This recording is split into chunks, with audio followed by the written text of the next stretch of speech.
हिमालय की ये जो विशाल बर्फ से ढकी चोटियां हैं ना, इनमें बहुत सारे सीक्रेट्स छुपे हैं। सदियों से वहां के लोकल शर्पा और टिबेटन लोग कहानियां सुनाते आ रहे हैं।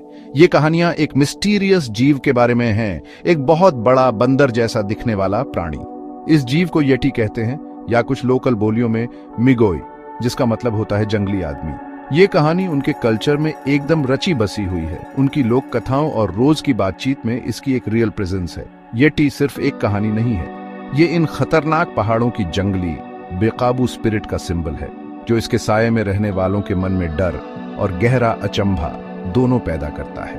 इसका नाम सुनते ही अकेलेपन और बहुत ज्यादा पावर की इमेजेस दिमाग में आती है। येटी के बारे में जो बताया जाता है उससे एक बहुत ही रौबदार फिगर की पिक्चर बनती है।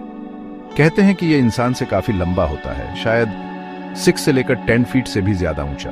बताते हैं कि इसका शरीर घने झबरे फर से ढका होता है। इस फर का कलर अलग अलग बयानों में अलग अलग बताया गया है, रेडिश ब्राउन से लेकर डार्क ग्रे या एकदम स्टार्क व्हाइट तक, जिससे ये अपने बर्फीले सराउंडिंग्स में आसानी से ब्लेंड हो जाता है। इसका चेहरा अक्सर एप लाइक बताया जाता है और सिर कॉनिकल या पॉइंटेड। माना जाता है कि ये बाइपेडल है, 2 बड़े पैरों पर सीधा चलता है और ऐसे डिस्टिंक्टिव ट्रैक्स छोड़ जाता है जिन्होंने पीढ़ियों से एक्सप्लोरर्स और रिसर्चर्स को पजल कर रखा है। ये फिजिकल एट्रीब्यूट्स ही इसे इतना इलूसिव और फॉर्मिडेबल बनाते हैं।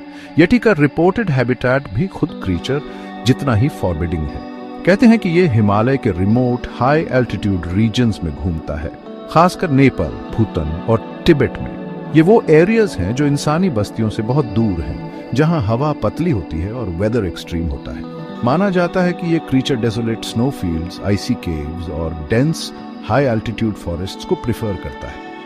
हैबिटेट की ये चॉइस किसी भी सर्च या इनकाउंटर को इनक्रेडिबली डिफिकल्ट बना देती है, जिससे इसके एग्जिस्टेंस का मिस्ट्री और भी रचा जाता है। ये हार्श एनवायरनमेंट खुद ही एक नेचुरल गार्डियन का काम करता है। येटी को ताक झांक करने वाली इंसानी नजरों से बचाता है और इसकी लेजेंडरी स्टेटस को बनाए रखता है इनएक्सेसिबिलिटी और चैलेंजिंग कंडीशंस के जरिए। येटी लेजेंड को सबसे पहले 20th सेंचुरी की शुरुआत में सिग्निफिकेंट इंटरनेशनल अटेंशन मिला।